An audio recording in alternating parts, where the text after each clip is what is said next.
Hello again, it's Mike Yarrington. Glad you could join us again today. We're excited about you being here and joining us for this series on building an exceptional business. As I mentioned earlier in my background, I have over 40 years of experience in building businesses, fixing businesses, creating new channels, etc. Much of that was with a company called Western Union, who was in the money transfer business. I was the president and did their North America marketing there as president. I was also their president of commercial services, which is a group that I started within Western Union that was over 500 million in sales. And then I also, at the end of my career, I finished out doing all their global mergers and acquisitions. So I've got a lot of experience. And then from there, rather than leave well enough alone, because I'd spent a very good career at Western Union, I went on to work at a company called Jackson Hewitt, where I was a CEO and president. And that was a public company. It was on the New York Stock Exchange. So I've had the rare privilege of closing the New York Stock Exchange twice, and I have the gavel to prove it. So some of you out there today may be thinking, why did God put me in this situation to run this business or build this business or fix this business? And I will tell you that God doesn't make any mistakes. I want to just give you a couple of examples of God taking people that didn't think they were qualified to do what he asked them to do. Take Moses, for example. Moses was a murderer. He didn't speak well in front of the public, and he said, "Hey God, are you sure you want me to, lead the people of Egypt, lead your people out of Egypt?" And God said, "Yep, I'm going to equip you to do it." And if you're thinking that about yourself, that you're not ready for this task, God will give you the information, the skill, the talent, whatever you need. I'm going to remind you again of the verse that I use sort of as a life verse for me, 2 Timothy 1:7. It says, "God has not given us a spirit of fear, but of strength and of courage and of sound mind." So those fears that you are getting are not from God. He wants the best for you. So when he was telling that verse was really a reference to a young leader by the name of Joshua, who was going into the promised land. He was saying to him, and in that same passage, you said to him on 8 different occasions, be strong and courageous. It takes courage to be a leader. And if God has called you to run a company or fix a company or build something from scratch, he's going to give you what you need in order to get the job done. So I'm excited about you being a part of our audience today, and I want you to understand that God will give you what you need to do the job that he's got for you. Don't be discouraged. In today's session, we'll be talking about and digging deeper on the various stages or phases of business that all businesses go through. You'll learn about the phases, and you'll also learn about how to move from one phase to the next. Also, how to spot which phase your business is in, or how, if you're looking at a new business to acquire, what phase of business they might be in, by looking for the key components. So let's talk for a minute about what those key components are. First is they will be in various phases. The first phase will be a startup phase. This is a startup or ideation phase. Somebody's come along with a new technology, a better product, a new channel, a better mousetrap. All are in this phase of the business. And we're going to talk about how to create those phases within your own business as we go through this chapter or this segment.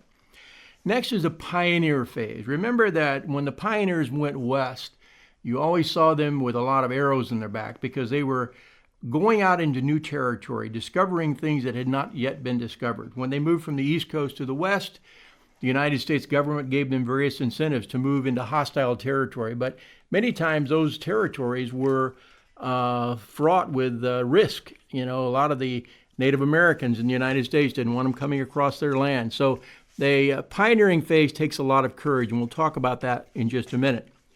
The next phase is the build-out phase. The build-out phase is basically a point where you are beginning to see that the product or service that you has got some traction, and you're going to build out some infrastructure which will allow you to build it out and scale it up and do all those things you need to do when you're starting to build a business. The next phase is the steady state phase. The steady state phase is where things are going pretty well. You've built out some infrastructure. You've put some systems in place to help run the business. You've got some metrics that you think are important to run the business, and you begin to look at all those things you need to have in order to create a steady state where you can create and produce a consistent product or service. So this is the phase where you're beginning to build out the major parts of the infrastructure. The next thing that you'll spend time on, and you shouldn't spend a lot of time there, is in bureaucracy. And I use governmental agencies as a good example of this. This is a point where your business will become complacent. You've lost market share. Your team is not motivated. There's just a lot of things going wrong with your business at this point. And I'll just give you a couple of examples of that. One of which I mentioned before, IBM was very complacent in the computer space. They were building mainframe computers, and they were building them up in a variety of places, but they were headquartered in Armonk, New York. And when somebody came along with the idea of PCs, personal computing, they said, that'll never fly. I mean, we're builders of mainframes. We don't want to infringe upon our own market with that new product. And you know the end of that story, as I mentioned before. Compaq and a variety of different players got in that space before IBM ever got a toehold. So bureaucracy is a point where you don't want to be as a business. If I go into a business and I began to see all the signs of bureaucracy, people not working hard, lack of vision, all those things I talked about, that's when I get really worried. If I'm working with a company and I see it's in the bureaucracy stage, that's where I need to figure out how I'm going to get it on life support to save it long enough that I can grow it and rebuild it. So let's talk about the various phases that I mentioned before in some detail. First is the startup. What goes on in the startup phase? Maybe you have a brand new idea, a new channel of distribution, a new mousetrap, if you will, that your company can launch. Or a competitor has started encroaching on your customer base and they have a new product. So now you begin to look at, well, okay, what do I need to do in the startup phase? And I'll just give you a good example of that. NVIDIA, who is an AI chip maker, started a new chip which focuses on the AI, or artificial intelligence business. And they have just taken market share and grown the market because they've got a new and a better product and a better idea. Hopefully you invested in NVIDIA when it was back in the $109 when it split 10 to 1. It was $109. Today it sits at about $150 as I record this. So what's important in this phase? First, product development. You have to have a robust product development funnel in which all great products and ideas from your company go in and are vetted. Employee suggestions, customer suggestions, etc.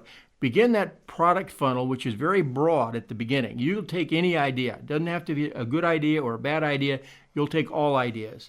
And what you began to do is winnow and sort through and filter through those to see which are the ideas that have legs for the future. Look at your competitive landscape. What are your competitors doing? Sometimes some of the best ideas and products and services come from what competitors are doing in the marketplace. So take a strong look at maybe somebody that's eking out a percentage of your market share and find out what they're doing. Technology. What is the latest technology in your market? For example, I mentioned before Andy Grove, who was the CEO of Intel. He saw an inflection point in his market where that if he didn't change the tooling of how he made chips for Intel, he was going to lose market share. So the technology had changed, and he was able to go and change with it. What are the environmental factors? You may be facing things like government mandates. In the United States, for example, the government mandated we're going to have a certain amount of EVs, electronic vehicles, and we're forced to go in a certain direction. So these are all things that happen in the startup phase. The startup phase is where you begin to assemble your best ideas, run them through a filter for success. And you can create that, and I'll tell you how to do that, and decide which ones are going to have the best chance for success, because you're going to get a lot of ideas that probably are never going to be winners.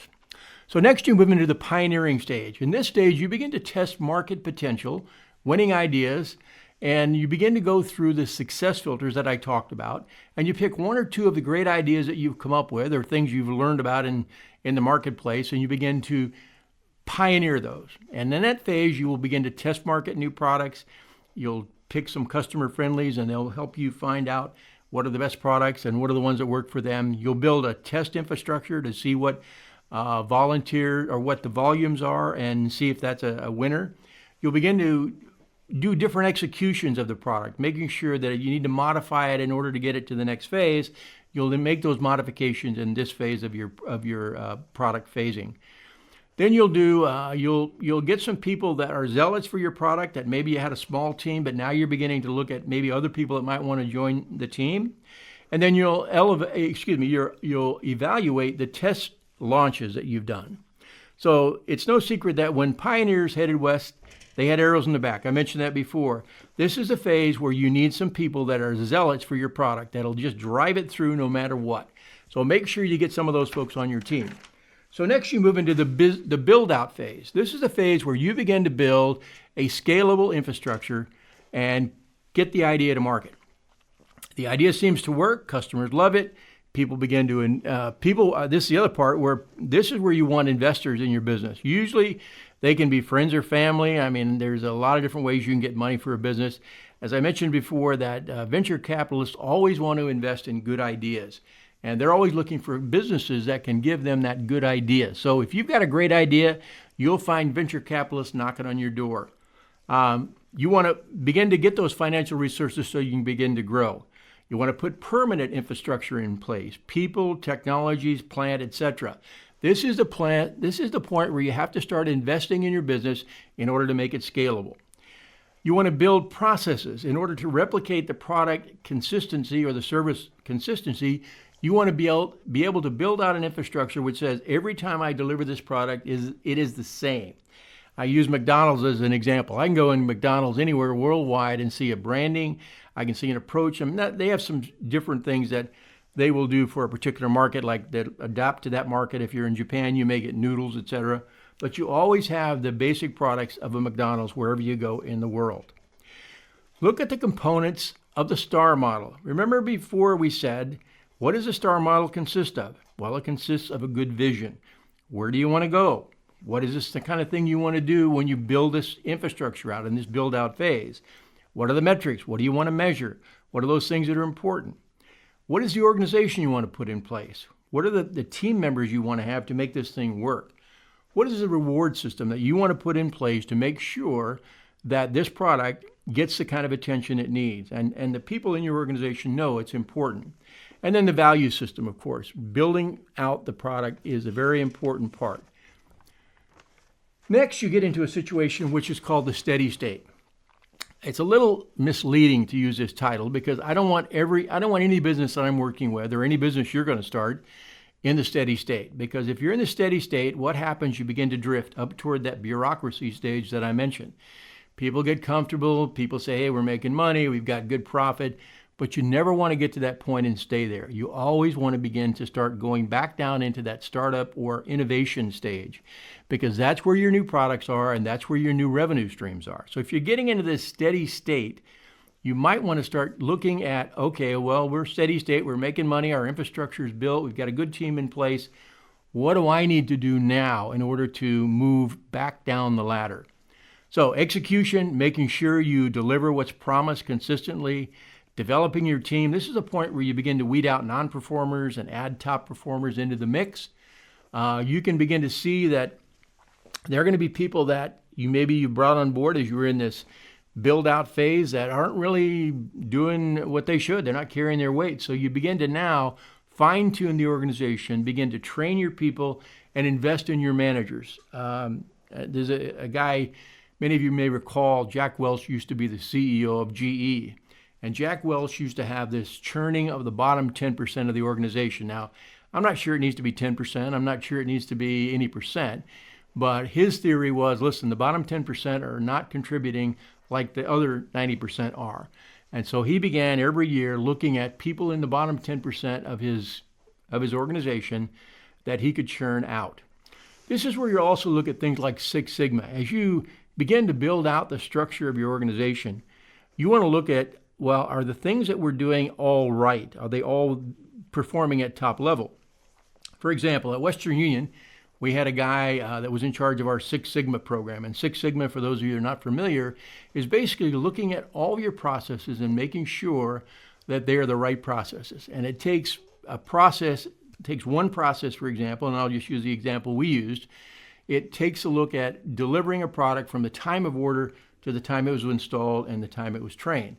We were selling back then a terminal, and we began to look at every piece of that process. When somebody ordered one, how did they order it? When it went to the order processing, how did it get there? How did it get billed? How did it get delivered? We went from 87 steps in that process down to 43. So about 100% improvement over the steps. And we were looking at it not just because we wanted to improve the process. We did things, for example, where a salesman used to sign an order, and then we would send it on to an order processing. So we would in that case, we gave the salesman a terminal, and we said, hey, listen, rather than taking a physical piece of paper and having the customer sign it, have him sign this document electronically. And it goes right from there to the order processing, which took about 2 or 3 steps out of the process right there. So things like that are done in the steady state phase. And really, those are things that are done regularly so that you don't get into a situation where you're going into a bureaucratic stage. So let me talk again about the dreaded bureaucracy stage. This is a phase I see way too often. I could walk into a new business. As I said before, I did mergers and acquisitions for Western Union. I could begin to see, I could do what I say, or what I could experience was the smell of death. I could see from the way that people were acting, the way things were going in that organization, things they were measuring, all those different things that we say that are important, that they were beginning to be bureaucratic. So in this phase, you'll see the following. You'll see dependence usually on one product, maybe a cash cow. Maybe that's their revenue stream, really important to them. They spend all their time there. They don't spend any time on building new products or new services. You see a lot of complacency. These are people that are showing up every day, but their mind's not in it. They are just not at a point where they're spending time in the workplace working for you. They've checked out, but they forgot to tell you. You'll see lack of focus. There's no vision. Usually leadership in these companies lacks vision. They begin to say, well, we're doing okay. Let's just continue on the path we're on. They're not looking at what the inflection points for their business might be in the future. The other thing is competitors begin now to see. It's like, wounded animal. The competitors begin to look at ways to go after your market share, and they begin to do that. You focus on profit instead of growth. Top line growth is always important. So I'll just give you one example, small example that my daughter was involved in. She works for a company called Empower. Empower is a company that works with autistic kids. The guy that started the business was an engineer, and he was a smart guy. He and his wife wanted to do right by their daughter who had autism, so they started a business. And by the time my daughter began to be involved with the business, she's now the general manager there. She was looking at a business that was starting to fail. Bureaucracy had set in. He didn't have a vision for where he wanted to go, and so the business was going to fail. So anyway, at this stage of the game, there's lots of things you can do. You need to get the company back on life support. So let me just reiterate the phases of business again: startup or ideation, pioneering phase, the build-out phase, the steady state phase, and bureaucracy. And of course, you want to avoid the dreaded line of death. That completes our session for today.